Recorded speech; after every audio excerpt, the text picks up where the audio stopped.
How do you top your love for your cat? With a cascade of decadent savory gravy over a mouth-watering mousse pâté. Fancy Feast gems. 2 gourmet pâtés in one convenient pack. Simply peel and plate to reveal a pyramid shape that makes eating delightful and pamper her with an experience as extraordinary as she is. Turn the everyday into the extraordinary with Fancy Feast gems. Wish you could become a morning person? You know the type, up before the sun, early morning runs, first one to the office with donuts and a smile. How do they do it? Easy. With the new Galaxy Watch 8, sleep tracking and personalized insights from Samsung Health help you improve so you can wake up to a whole new you. One who, dare I say it, skips the snooze? It's possible. Train your sleep with Galaxy Watch 8. Learn more at Samsung.com. Requires compatible Samsung Galaxy phone, Samsung Health app, and Samsung account. For a limited time at McDonald's, get a Big Mac extra value meal for $8. That means 2 all-beef patties, special sauce, lettuce, cheese, pickles, onions on a sesame seed bun, and medium fries, and a drink. We may need to change that jingle. Prices and participation may vary. This podcast is supported by FX's English Teacher. Last year's critically acclaimed series returns to follow Evan, Gwen, and Marky as they vie for their students' divided attention. See why Cosmopolitan called its premiere season a masterclass of comedy, while Glamour raved it's the year's funniest and most heartwarming new comedy series. FX's English Teacher, all new Thursdays on FX. All episodes now streaming on Hulu. This episode is brought to you by Nespresso and Samra Origins by the Weekend Coffee Collection. Introducing Samra Origins. My collaboration with Nespresso is a connection to my roots, to my mother, Samra. Coffee that hits the right notes. It transports you. Crafted with unique notes and bold soaring flavors.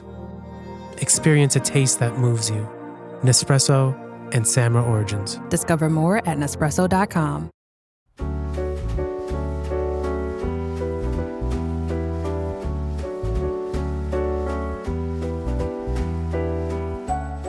It's Pack Your Knives. I'm Kevin Arnovitz. And I'm Tom Haberstroh.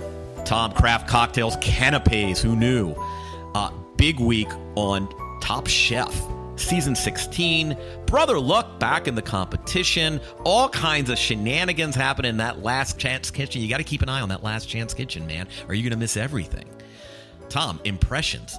I didn't know what a canapé was until I watched this episode. So when she's like, all right, we're going to be doing a canapé for guests in the basement of the Seelbach Hotel, which, by the way, has one of the best bourbon selections in the world. Go check out the Seelbach Bar there in downtown Louisville. I guess what's the difference between a canapé and a amuse-bouche? I mean, amuse-bouche would be part of kind of like a seated dinner. A canapé is a specific little morsel. I mean, it's an hors d'oeuvre. I don't think it. I mean, I knew what I'd heard the term before. I didn't know. I don't think it specifically goes with a cocktail, but it is something. It is more of an hors d'oeuvre. It is more of whereas the amuse is sort of usually part of a more structured meal. But that was the assignment, right? You got to they threw out 5 great craft cocktails. Mm-hmm. And the contestants each had to choose a cocktail with which they would pair or be inspired by to do, as Tom Colicchio called it, kind of the one true bite, like just a bite, a very similar to the amuse. You're absolutely right. But and then that was the assignment, and then hijinks ensues, as it always does. Yeah, there was a similar episode last season where they had to make a Radler, like a Radler inspired dish. Is that what it was? Yeah. So it was like. It was really good, except Chris Scott, who's no longer drinks alcohol. He's like, I guess I just kind of wing it here. We didn't have that twist in this episode. Everyone brought their best, and so many dishes, and we'll get into it, that I just wanted to, I don't even know, chew, drink, lather it down, and it looked great. So as someone who likes to pair a cocktail with dinner, a nice glass of wine, this was a very inspired episode for me with these cocktails. And I learned, I didn't know what these like 12 Mile High cocktails were. Just the 12 Mile High one looked kind of like a Long Island iced tea. It just looked like a bunch of liquors. Yeah, pour all the shit in the well in one glass, right? Yeah. Like that's kind of... So there was also another twist to this episode, which was Brother Luck came out of the losers bracket. He is Last Chance Kitchen extraordinaire competitor. Beat out Nene to be the contestant let back in the competition. And there was a little bit of, gotta say, like, not a huge fan of the Kelsey, Sarah, we don't want your kind here. The very tribal thinking of sort of that there was they took great umbrage at Brother Luck coming back in the competition. And actually half of the existing contestants had to be his sous chef in the head-to-head against Nene to see who would come back in. It was essentially Last Chance Kitchen was exported out of the digital ether and into your living rooms as part of the main episode this week. So that was kind of funky, kind of cool, but there was definitely sort of a bias against Brother Luck for being a member of season 15 rather than a season 16 purist. Kelsey and Sarah, sort of, again, expressing the we don't want your kind here, but Brother Luck's prevailed, as he is wont to do, as he is Last Chance Kitchen master, and he was the 11th contestant after to join the 10 survivors. What an amazing performance by Brother to get back into the competition. Reminds me of like Jimmy Butler getting traded to the 76ers and has to play like the next night without knowing any of the teammates, doesn't know any of the sets, doesn't know the strengths and weaknesses, what they want, how they want it. And then he overcomes that handicap and goes back into the competition and gets booted for the same reason he did last season. Poor Brother Luck. I obviously, if you're listening to this show, you know that there are spoilers here. But Brother, it was like watching someone fight all the way back from an injury, coming back, and then getting re-injured for a similar thing that was the previous injury and an aggravation, and just be like, he was so close, so close. Right. And so just to explain, this is where Brother Luck gets into this is his great Achilles heel in the competition. Is last year it was the parameters of the challenge, I believe, were to make something German inspired and Bavarian inspired, and he did these sort of quote German egg rolls that had basically they were about it you know, Tom, they were about as they were about as German as I mean I don't know, they were about as German as something, but they just were not very German. Oh, that's a good one. They were about as German as you know, Xi'an province, and his German egg rolls just and there's a certain insult you see, especially Tom. Like, I mean, Tom's subtext is often, look, asshole, like, we set these parameters for a reason. These aren't suggestions. These are prescriptions, right? Like, we want you to do X. So, like, you can color outside the lines a little bit. And Brother Luck went home because his German egg rolls, again, were just not specifically or even implicitly German. And this week it was, hey, do your canapé and create a canapé that is a callback or inspired by or a nod to the cocktail. And what was it? What was the name of the cocktail he was supposed to use? I don't even know, but there was not even a hint of it. A Southside something. Yeah. And he's like, Southside something. Hey, Southeast Asia. Hey, banh mi. And the next thing you know, there was like this very spiced beef liver parfait with peanuts that could not have been any less of a tribute or to the cocktail in question. And you could see Tom kind of pissed off. Like, we gave you these parameters for a reason. Like, we sit around a producer's table and think about these things, and you kind of ignore them. So unfortunately, Brother Luck went home, and there were a lot of really good looking bites on that table. And I gotta say, Tom, the headline here is Eric. I have been calling him a sleeping giant. He is on my team. Yeah. He is the Mike Conley of Top Chef 16. He was the best chef not to have won squat, and decides he's going to shuck. I get very nervous when someone has to shuck oysters against the clock. I don't know about you, Tom, but like, I was sweating that, because like, shucking oysters is hard, and I have my little glove and I have my little thingy, and it's hard work. It's like watching a horror movie where you know the killer's in the closet. You can't get the car started. No, it's that, like, actually, no, it's like a horror movie where you're sitting in the cabin of the car, turning the keys, and it won't start, and here he comes with the chainsaw. Yeah, it's like, this is going to be bad. Like Eric's going to lose a hand. And the other thing is, shucking that many oysters, you can't fake it. You can't, like, we'll get into Brian. By the way, we're going to have 2 special guests here in a second, but you can't do what Brian did and just, like, throw gnocchi into the frying pan or the fryer and then, like, put it on a plate. You can't not shuck. Right. There's no shortcut to this. Yeah, you're either, it's a very binary thing. Either an oyster is shucked or it is not. And by the way, Tom, I thought of you, really, because that rum bourbon mignonette, I mean, that is a bite designed for Tom Haberstroh. I got to say, like, that lovely mignonette he did with the rum and the bourbon. I am so happy for Eric because, again, as we've said, I think on average he has been cooking as good a food as anyone on the show. Dish in, dish out. He has not had a misfire. And I think he's been above 500 in every single exercise. But Kevin, I have in my notes here. I have in my notes best dish of the season. Oh, see, that had you written all over it. Oh. I saw that. And, it's beautiful. It's a bite. It's au natural in the shell. I loved everything about that. And shouts to Eric. That was not just it was one of those. Of all the dishes that we've seen this season, Kevin, that was the one that gave me the most FOMO that I wasn't there to eat it. Like, I just want to try that. The other, I have to say, I was really, and I have a, as you know, a weakness for scallop crudo in general. And I thought Kelsey did the most gorgeous, beautiful looking thing I've seen on the show in a while. Her scallop crudo with a kind of a rhubarb consomme she did in a corn puree and had this lovely, I think it was a chive, just kind of delicately balanced over the spoon, and it was just a really beautiful thing. She got in the top 3, and man, I could eat Eddie's food all day. And I know I'm taking victory laps on Eddie.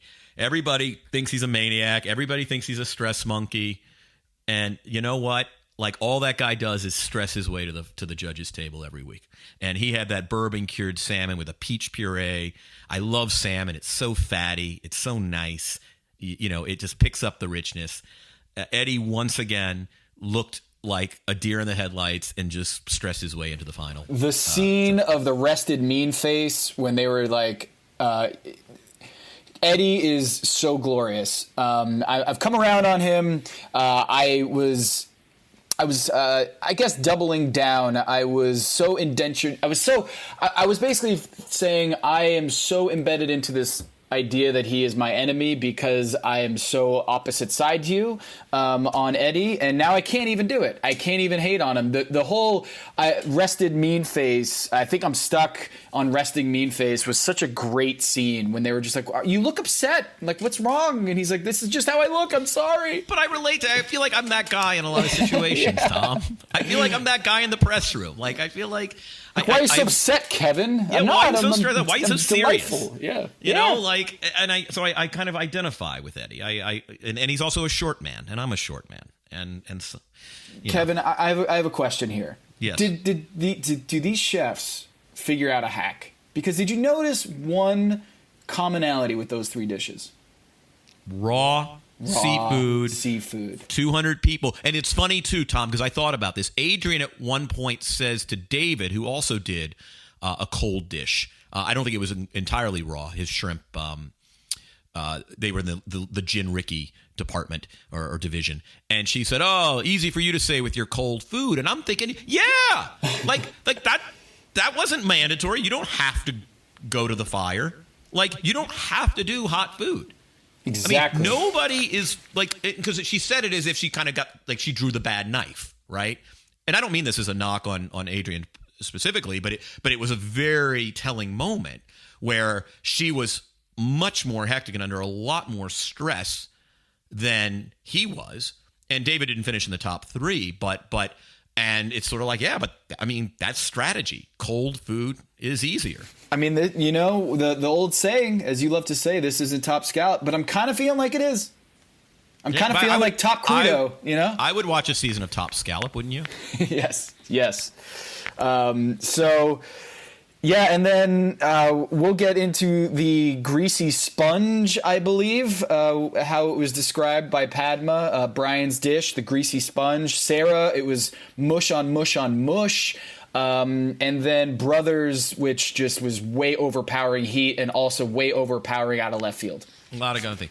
In fact, Tom, I believe we could actually go right to the source on gnocchi and sausage, because if I'm not mistaken, we are joined now by chefs Brian Young and Chef Justin Sutherland, who I think quite possibly produced the fourth best dish in Top Chef history, judging from the response to the crostini. The best honorable mention in history. Yes. Let's get them on the line.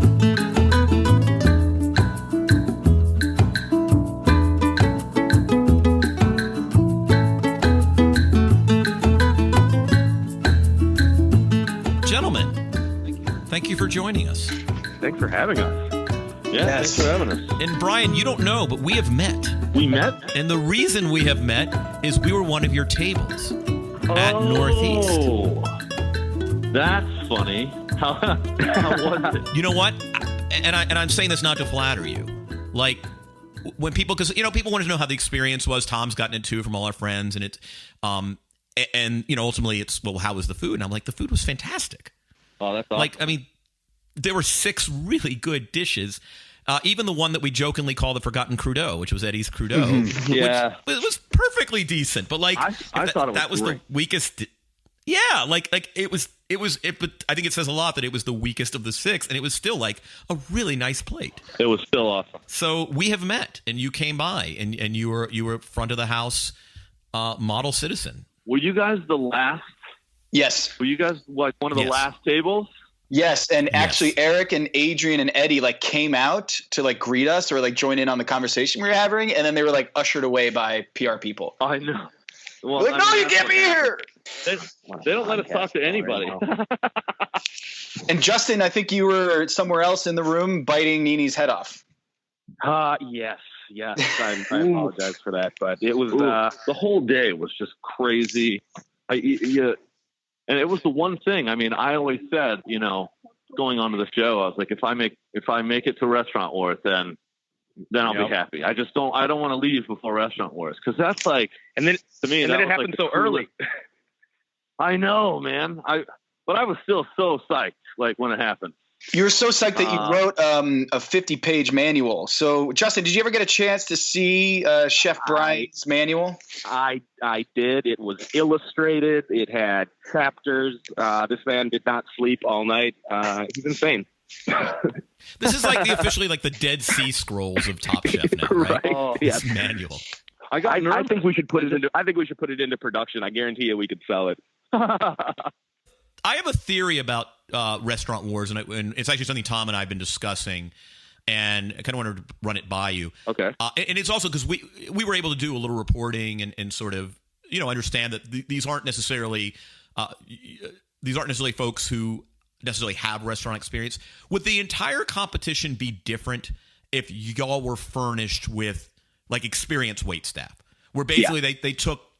I mean, it strikes me, I would love to see, just as a contrast, because I almost think there's an element of sabotage, and it might just be staffing issues, it's a Saturday night, where are you going to find any people who do this for a living or are employed? And it's not like restaurants are going to shut down to furnish you with their finest servers. It's just, but it is something we had talked about where it almost seems like it's destined to be a disaster, because, look, this is actually a skill that people have or they don't. I mean, it's not something that anybody can do. 100%. I agree completely. And I'll be honest with you. I mean, the service staff that we were supplied, they were banquet servers or people who work at banquets. So, they had they know how to carry a tray, but they're not used to being in a fine dining environment. They don't. It was really interesting. They didn't know about clearing any steps of service, clearing flatware, or it was. By the way, we should also say, absolutely, some of the most lovely people. I mean, they could not have been nicer. They were lovely. They were great. For the most, I think I fired somebody that didn't even actually work for me. But did you really? I did. That's amazing. I told someone to go home. I was like, I can't stand with you. Did you say pack your knives and go home? I said pack your knives and go.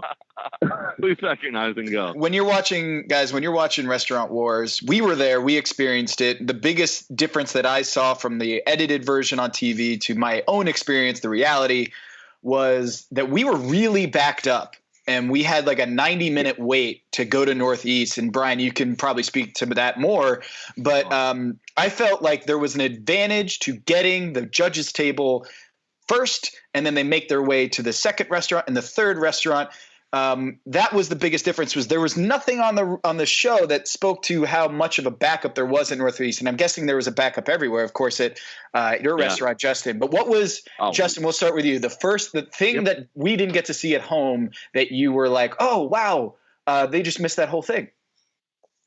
Yeah, I mean, I think a lot of that. I think the real intensity of the backup. And like you said, I think when the judges came, played a huge part. Cause not that you could, you still had the complete service and, but there was kind of that exhale moment of, all right, set the judges. That's the one that counts.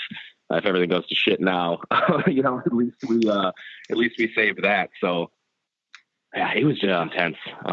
The entire day, I think just the amount of hours. Yeah, we were on, I think we were on a 90-minute wait at some point. I actually started. I just brought wine glasses to the line and started pouring people like rosé while they were standing and waiting. Because I'm like, what else am I going to do? I can't make people leave. And there's a sauna in there too. Oh, and we have the guy in our dining room who brought his own banana in protest for the wait. He was sitting. I feel like he was a plant. First of all, who brings a banana to a restaurant? He was sitting right next to the judge. Well, no. So, Justin, a little backstory. We might be able to help you with that. Okay. So, you bring a banana? One of the things that happens. No, I didn't bring a banana, but I actually frequently bring bananas. It's a great source of potassium, and I'm a runner, and I'm old. But so. It's actually kind of ironic. So before people are brought into your restaurants, there's this holding tank, which is a warehouse on the same site as the restaurants, like right across the way. Right. I mean, you're in there prepping. You didn't see any of this.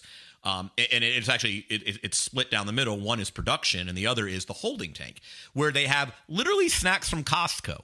So your first exposure to food in the Top Chef Restaurant War guest experience is basically various it's like Funyuns. Yeah, it was a bunch of like munchies. Yeah, just basically Funyuns. I mean, basically just chips and granola bars that you would find at Costco or Sam's Club. And some very standard fruit. So that is where I think it came, and it is a bit of a ordeal. I mean, you get called. Your reservation isn't. I mean, again, there wasn't a lot of science to this, and I think it's also intentional. I mean, they want to. Oh yeah, they wanted to put us into the most intense situation they could, and they succeeded. So I think, to me, like the advantage of having the judges table now, I basically planned on the judges coming at the worst possible time. I just knew that that's what was going to happen. I'm just naturally a suspicious person. So I'm like, they're going to come right in between the first and second seating, like when we're in the weeds with first courses and trying to get people out.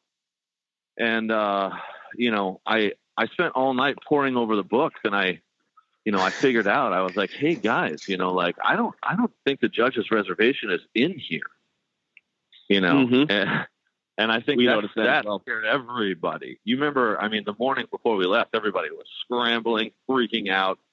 And if I hadn't been so obsessive compulsive, I wouldn't have caught it. So what was in the manual? I'm curious, what was in the manual? Hello, listener. It's producer Maze here to talk to you about Kindred. Now close your eyes like Owen Wilson during a job interview and imagine a way to travel that feels personal, comfortable, and connected without the price tags and the sterile feelings of hotels or short-term rentals. Now open your eyes and stop using your imagination because Kindred has made it very real. That's exactly what they do. Kindred is a members-only home swapping network. It's not a hotel. It's not a short-term rental. It's a smarter way to travel where each stay feels like home. Here's how it works. With Kindred, your home is your ticket. You earn credits by hosting fellow Kindred members, and then you use those credits to stay in over 220,000 homes in more than 100 cities worldwide. There are no hotel costs or rental fees, just the credits that you've earned. Every stay comes with white glove service, 24/7 trip support, and $100,000 in host protection. Make it easier for you to travel and enjoy yourself and not worry about details. I've used Kindred and I found an amazing home for a weekend getaway in an idyllic location with amazing views and great ambiance. It had everything I needed. And the best part was, it cost me $0. So apply now at livekindred.com and use code DINGS to join for free. Plus, you'll earn 5 nights of travel credit just for signing up. That's right, that's 5 whole nights for free at livekindred, KINDRED.com, code DINGS, DINGS, livekindred.com, code DINGS. Listener, listen up. This is important, okay? I'm going to try to save you some money here. If you're still overpaying for wireless, it's time to say yes to saying no. At Mint Mobile, their favorite word is no. You may think like, oh, that's bad. No contracts, no monthly bills, no overages, no hidden fees, no BS. Here's why I said yes to making the switch and getting premium wireless for $15 a month. You heard that correctly. $15 per month. Ditch overpriced wireless and the jaw-dropping monthly bills. And of course, there are all these hidden fees and stuff, but at Mint Mobile, plans start at $15 per month. All the plans come with high-speed data, unlimited talk and text. You're not doing like weekend and nighttime minutes or anything like that. And it's delivered on the nation's largest 5G network. Use your own phone. Don't have to get a new phone. Use your own phone with any Mint Mobile plan and bring your phone number along with all of your existing contacts. I switched months ago. People have asked, did you actually switch? Yes, I actually switched months ago.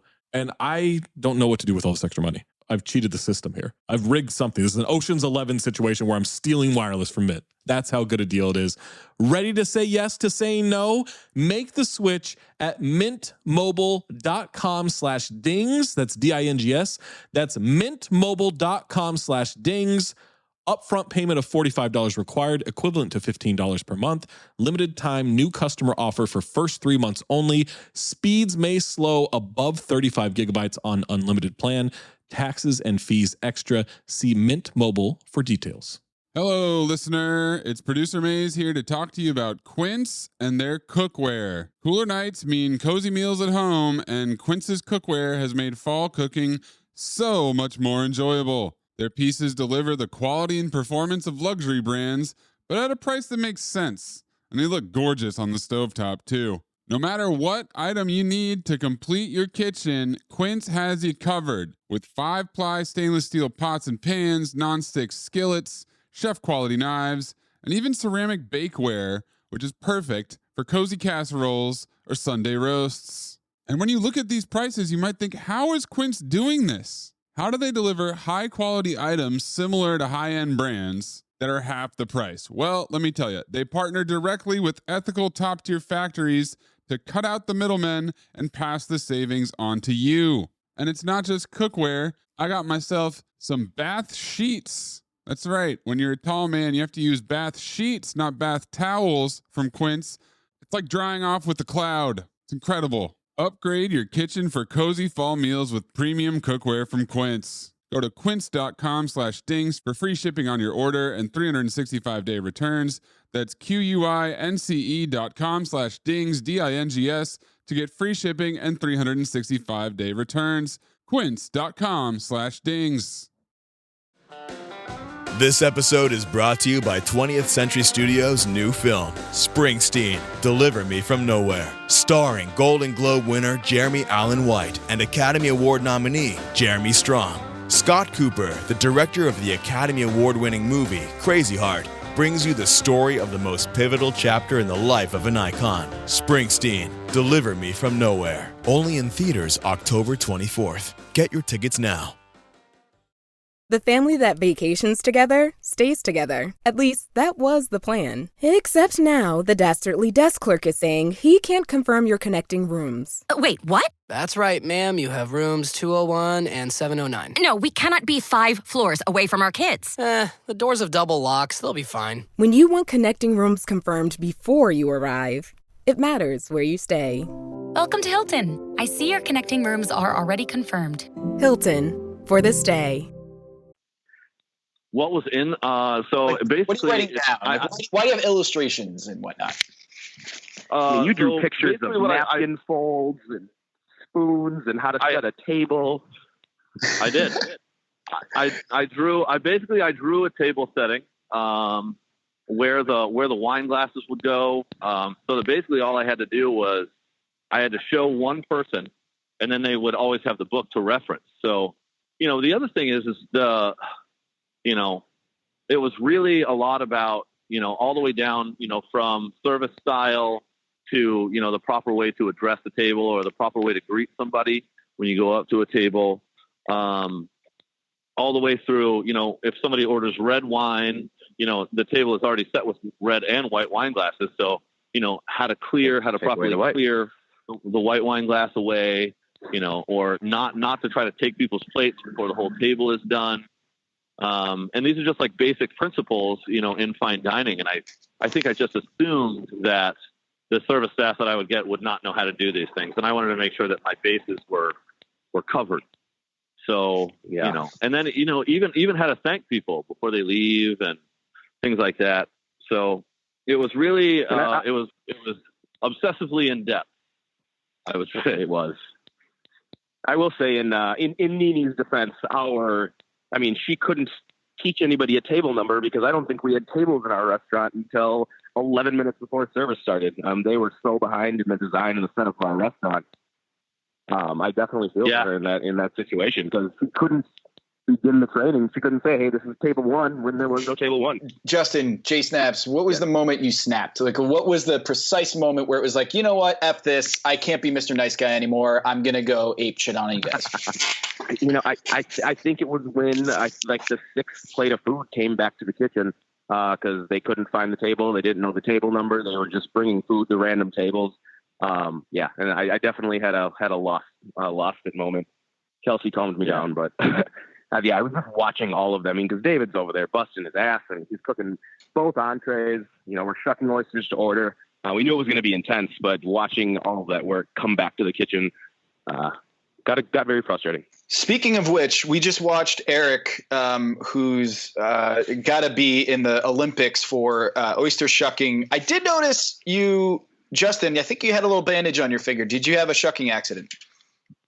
I don't think it was a shucking accident. I think it was a knife slip when I was cutting that duck. Ooh. Pretty sure that, pretty sure that's when it was. And by the way, I have a theory that your crostini or your duck a l'orange bite was the best dish ever in Top Chef that didn't get to the judges' table, because the way they were kind of swooning about it on camera, and it looked just beautiful. I mean, that is a dish made for me. And then it was a strong field. It was a top heavy field on the Canapé episode. To be honest, I honestly felt the same way. I felt very good. I mean, all the judges' responses to me were great. I thought it was a great dish. So, just a matter of one of those times where there were a lot of great dishes and not all of them could make it. What is the experience of viewing the season? Because obviously this is months ago, and obviously it's reality TV, and so episodes are kind of cobbled together, and the sausage is made a very specific way. And what is it like? What's the experience of watching it kind of delivered to you? And I assume you haven't seen the epissodes any sooner than I do. No, we're seeing them for the first time when you see them. I think the biggest thing is figuring out which storylines they're going to run with. It's 17, 18 hours of filming some days that gets edited down to 48 minutes. So it's very interesting to see what makes the cut, what they want to run with, who's going to be the asshole that week. So it's very interesting, because then you have the flashbacks editing of to that me, day, and you're like, yeah, it's nuts. The editing to me has been the most interesting part. It's just been how they chop it up. I agree with Justin 100%. because you remember, like things you said in the moment. You're like, oh God, I hope they don't. I hope they don't show me saying that. Yeah. Right? And then sometimes it does, and sometimes it doesn't. You know what I mean? And we're lucky that we all have. We've been running with basically a group text stream. That we're always texting each other like, you're like, yo, I'm so I didn't mean to say that. Like I was in a moment I was upset. And everybody's been a really good sport. Are there moments where you're like, wait a minute, I forgot I said that about Nini? Yep. Yes. Or people in general. Or sometimes you forget that you have a microphone on and you're like, shit. Right. I mean, the thing is you just forget that they're there. After a while, you just forget that they are even present. And you're just in the weeds, scrambling, like living your life. And all of a sudden you're like, oh, I may have just said something mean, and the camera was right on me when I said it. Yeah. Or there have been production does a very good job of making themselves invisible at the right times. Right. So you're basically just cooking. You're cooking and living in a panopticon for 100%, basically. Absolutely, 100%. It's like just a fish. It's a 100% fishbowl. And did you have like After Effects where you would go into like real life and just always feel like there's a camera following you? Oh, absolutely. I think for me, the most hilarious thing was when they ask you a question, you have to, you need to answer the question in a complete sentence.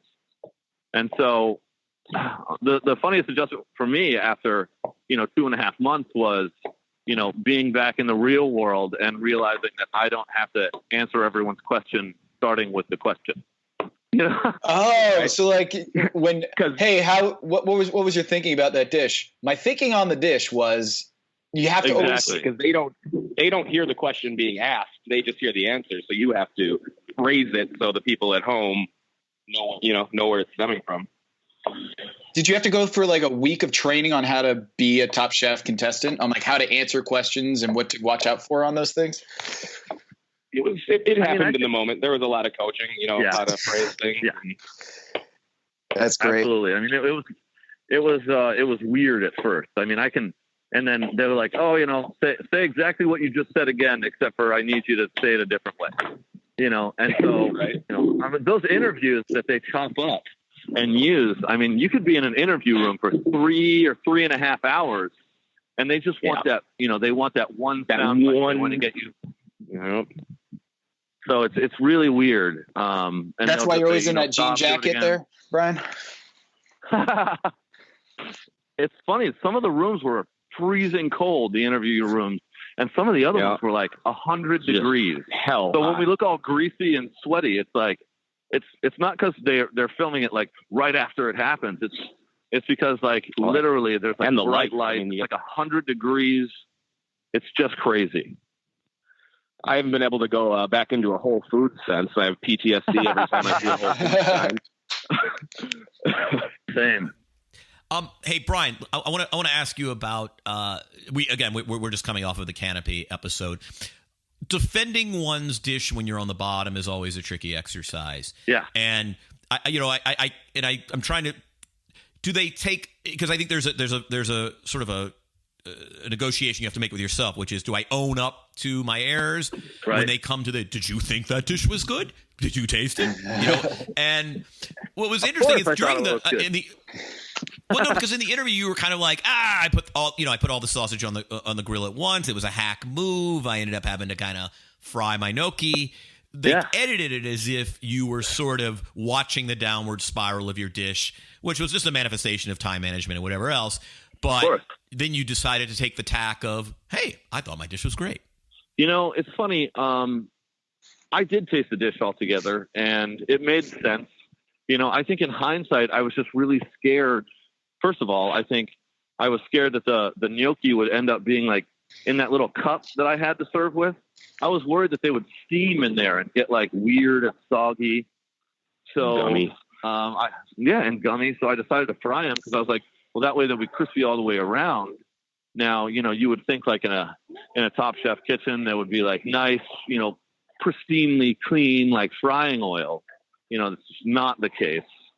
So it was just kind of like, it was kind of skanky old oil. And And by the time I realized, it's like, oh, well, this kind of tastes like a fryer, it's too late. So you just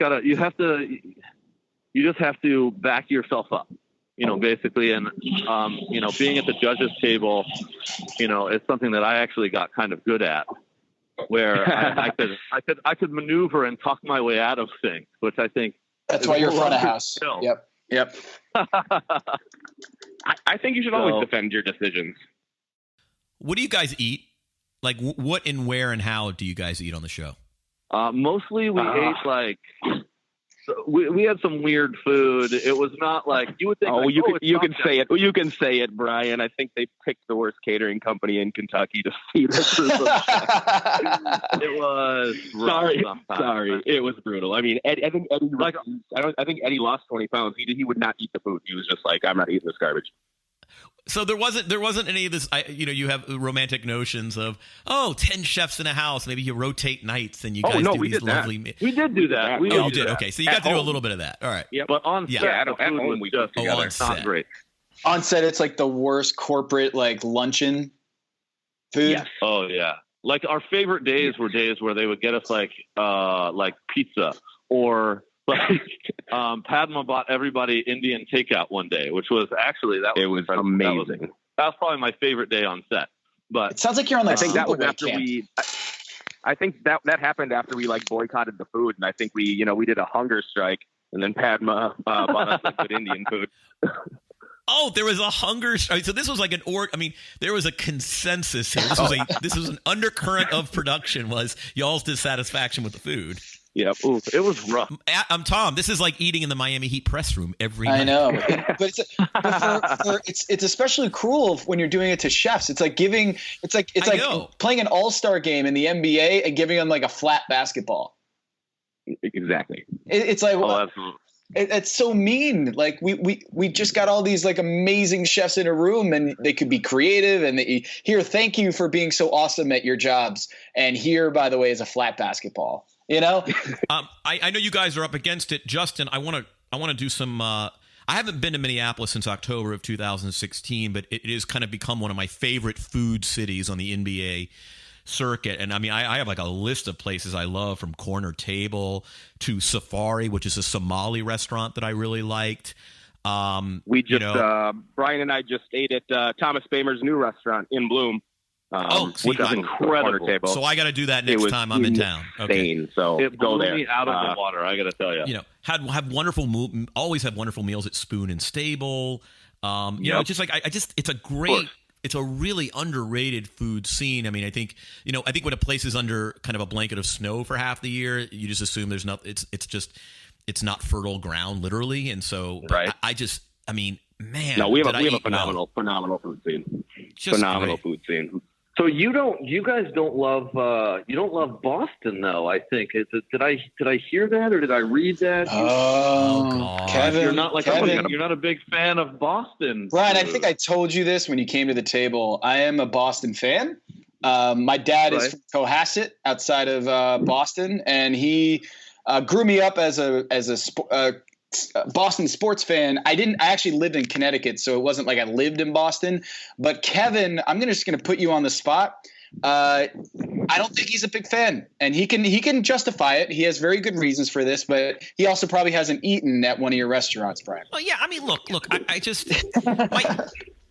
I'm not great with kind of old Irish broy towns in general, And it's and I grew up in the South and live in California, so I'm not good with cold weather, and it's kind getting around is a pain in the ass. Yeah. It's tribal, it's old. By the way, I had a great omakase at Oh Yeah. Now don't get me wrong. It's not like I haven't had good meals in Boston, but I also think you go into the White Hen and they want $2.99 for a bottle of. I think everything's expensive. The drivers are awful. Yep. Everybody looks like Eric Stoltz in Mask.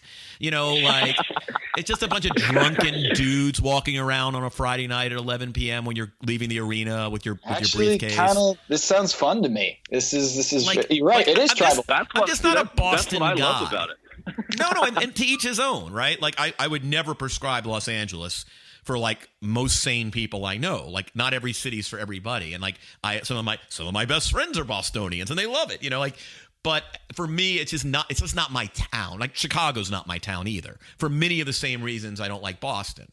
You know, I'm a little precious. Like you're talking to someone because you hate the Irish. Is that it? Because I hate the Irish. I am, but it is sort of this. That's it. It's just an aesthetic thing, and it's just a matter of taste.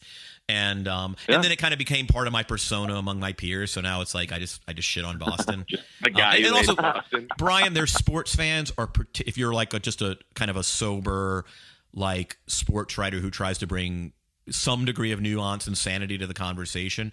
Boston is not terribly hospitable place for that message. Like this is like it's like Yankees suck. Yankees suck. Yankees suck. You don't think that that's a nuanced argument? Yeah. So it's just but I've had great meals in Boston, and I know great people in Boston. Well, we're gonna settle this next time you're in Boston. We're in late spring. I'm actually opening a restaurant called the Emery. No way. What neighborhood? So you are gonna have to come in, and then I'll show you like the non-broy part. So what neighborhood is your restaurant going to be in?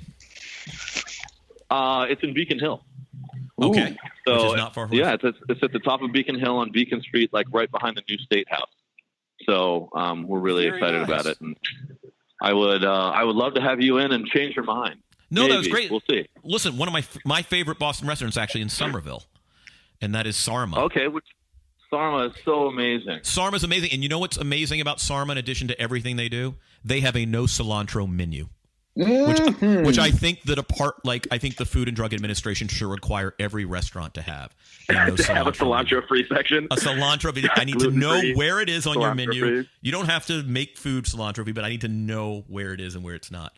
And I just think Sarma. I go I basically go kind of the fourth Friday in February every year because I'm up there for a conference, and I go out to Somerville and do my Sarma run. Hey, guys, I'm wondering, we've had guests on the show, Chef Testants, before, and one of my favorite questions to ask is whether you guys did any prep for the show. Like, did you scout out a Whole Foods and try to figure out where everything is? Did you like put yourself through a boot camp of learning how to put together a dish in under 6 minutes? Like, what sort of things did you do from finding out you were going to be on Top Chef to actually going to Game Time? I mean, me personally, I didn't do any. I mean, I was busy running a really busy restaurant, so it was just kind of like the date's getting closer, and then I had to leave. So, but I mean, we were doing, course dinners for, 100, 150, 160 people, every night, and it's the busy season. You know what I mean? In Boston, that's the busy season. Spring and early summer. So I didn't have time to do anything. I know that for sure Adrienne did a lot of prep. She did a lot of like quickfire practicing and things like that. That I wish I had done. You guys have watched the show. Quickfires are definitely not my forte. So maybe I should have practiced. In hindsight, I don't know. Did you do anything, Justin? And I didn't have any time. I mean, I was pretty fresh off of Iron Chef, so I had that win under my belt and knew that I could perform quickly and under pressure. But other than that, I was in the middle of opening my second restaurant, in which I had to leave for Top Chef before we even were able to get it open. So I was deep into opening a restaurant, so I didn't have much time to think about it, which I think was good. But before we let you go, tell us about your project. Yeah, so the second restaurant there that I opened, called Pearl and the Thief, kind of a Gulf Coast Southern theme, very seafood, big oyster bar. Just really celebrating the fresh seafood that comes out of the Gulf there. So everything from New Orleans, South Carolina, going fantastic. Actually, in the process of relocating it. When I was gone, I opened it in a small town called Stillwater in Minnesota, and we are moving it to Minneapolis right now. Wait, it's Stillwater.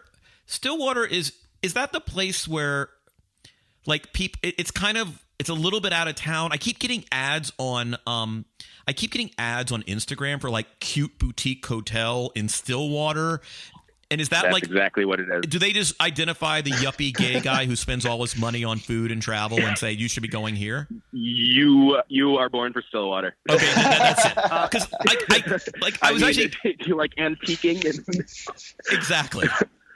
Yeah. By the way, that's how creepy kind of digital life is now. It's like they know that, like, oh yeah, here's a no child-free, double income, no kids, gay couple that likes going to food and boutique hotels and lifestyle whoring. Let's send them to a hotel in Stillwater, Minnesota. I didn't even know what Stillwater was, and then someone explained it to me. So that's where your restaurant is, and now you're going to St. Paul? Minneapolis. No, my other restaurants are in St. Paul. Moving Pearl and the Thief to downtown Minneapolis. Nice. Well, very good. Next time we are in town for a Timberwolves game, which should be 2031. Do you have any NBA takes that you want to pop off on this podcast, guys? Yeah, here's your chance. I mean, I'm a big Timberwolves fan, so I stick with them. Wait. Are you pro Tibbs firing, or are you happy that Flip Saunders' son is getting the chance? Like, where were you on the Tom Thibodeau drama? I think getting fired after a pretty big win kind of burned. But I'm like, yeah, great job tonight. You don't work here anymore. So that was kind of weird. Super stoked for Flip's son though. Flip had an amazing legacy, and I'm excited to see what he does with it. Yeah, I think Ryan's going to be a good coach. Yeah, he is. Yep. Yeah, I think so too. Gentlemen. Conversely, wait. Of course, Kevin cuts off God, the Boston I have to hear guy another. Just what the world needs, more Boston sports takes. Yes. Okay. Yeah. Right. Oh no. I'm not. I'll be honest with you. I actually grew up in Nashville, Tennessee, and we didn't have a basketball team growing up. I am still and was a rabid New England Patriots fan. I just was growing up. So that's very annoying for everyone. Except, yes, it is. But as far as basketball goes, I can just have never played it. I mean, you're like I think Brian's the tallest person to never play basketball. Wow, it's true. Yeah, I'm not good at it. How tall are you? I'm 6'7", Brian. So that's average height for the NBA. That's pretty tall. 6'7". Do people look at you when you walk into a room and you're like, "Ooh, is that guy an NBA player? Did he play college basketball?" That's what happened. That's what happened in Macau. Everybody thought that I was Birdman because I'm just taller and have tattoos. Everyone thought you were Chris Anderson. Oh my God, that's great. That's I'm my not favorite thing I've ever heard on this show. People were pointing at me, going like, "Birdman," and I was like, "Yeah, man, go and take pictures with me and stuff." It was awesome. Did you know who Birdman was? Yeah, I mean, I'm aware of. I knew who they were accusing me of being. But that was just really funny. And now my thing is, walking into a room, I can't tell if people are staring at me because I'm freakishly tall, or if they recognize me from Top Chef. So that's like the new, that's like the new question, the silent question always hanging in my mind. That little 7-year-old girl was pretty enamored with you at dinner last night. I know, that was hilarious. Some little girl recognized him and ran up, wanted to take a picture with him. So no way. Yeah, it was really funny. I'm sorry she didn't recognize you, Justin. You can have that one. What are you guys doing? Oh yeah. Are you guys hanging out? You guys are doing an event, or you guys just happen to be in the same city? No, we're doing a couple events. Cooking, yeah. I brought Brian up to do some dinner. He did a whole hog butchering class and demo at my restaurant yesterday. So I had a full house for that, which was awesome. And then we are spending the next couple of days prepping that pig and doing a 6-course bourbon and whole hog dinner on Thursday, pre the episode, and then we'll have a watch party after that. I mean, this is one of the, I think, cool things that's happened with, and I think Top Chef is a part of it. I think generally just like people like loving ingredients and going to farmers markets, but like none of this shit happened in this country 20 years ago. Like, oh, no. I mean, people, younger chefs, wouldn't necessarily had more trouble opening places. But just like the fact that you could kind of, in a mid-sized metropolitan area, have like a week's worth of cool culinary events and people will come out for butchering classes. This is kind of, it's a really nice time to be a chef in America. Like it's really just is. like it's just cooler stuff. I mean, even 10 years ago, 15 years ago, I mean, that's just a blast. No, absolutely. I think we're very blessed to be chefs in the time that we are. People are interested in what we're doing, so it makes it easy. Yeah. It's definitely, I mean, maybe I would say that like food TV has definitely played a role in piquing people's interest in, you know, sort of what we're doing. And then, you know, I mean, you know, people like Anthony Bourdain and, you know, just people watching him and then being like, wow, I mean, look at this guy who used to be like a total animal. And then, you know, he's actually like well-spoken and intelligent and like, you know, and so I think people are just curious, I think, to see what chefs are like. And it just makes people, you know, want to try to figure us out, which is funny because we're all just a bunch of, you know, lunatics running around working 100 hours a week. Yeah, So honestly, like watching, and I've said this 4 times on this show, it's like, I mean, what you guys do is like watching LeBron. And like, and it's actually inspiring. Like last night I was home alone. I had some games on. It was a Monday night. It was raining like hell in Los Angeles. So like it's a snowstorm basically. And it was like, I've been looking for like kind of a new beet puree that I could put a piece of roasted, like a half chicken on, just something like, you know, fuck around with plating, get something like, so I basically decided I took like the tahini in my cupboard and like roasted beets for 40 minutes, got them soft. And like, I made a beet, like tahini puree for my roasted chicken. And it was freaking fantastic. And yeah, beet hummus. That sounds awesome. Right, I mean, basically that's what it does. I mean, I made it for fish, but it wasn't very good with the fish. So then I had a roasted chicken breast and did it that. But that was something I learned, which is a very good accompaniment for chicken, not such a good accompaniment for halibut. But it's just like what would Tom Colicchio's response to that dish been? What would his comment be? As long as there wasn't okra on it, he'd be fine. Yeah, true. I don't think he's a big fan of beets either. I know. No, he hates beets. I'm pretty sure. Beets so are I think amazing. You would have lost from there. He put Kevin through the ringer for the beets and ricotta. You guys remember that? That was rough. Yeah, but that was just a fucked up dish, though. I mean, it was a clean dish. I thought it was a clean dish. You know, I mean, it was simple. Brian, he's not on this podcast. You can rip him. It's okay. I mean, you know, that was the first challenge, though. I think, you know, everybody was trying to figure it out, you know, and get their feet underneath them and whatnot. So I think he went with what he knew, you know, and I think he learned after that there's no such thing as playing it safe. You know, go big or go home. Okay, before you go, guys, I want to ask Justin, was there any outtakes to the jacuzzi that we need to know about? No, I think you saw everything you were supposed to see. Okay. All right. And on that note, thank you guys so much for joining us, and best of luck the rest of the season. I will note that you guys are on my team, not Kevin's. So when Kevin and I come into your restaurant, just remember which one drafted you guys. Just remember that. Okay. Heard. Thank you, guys. Thank you, gentlemen. And this is Pack Your Knives.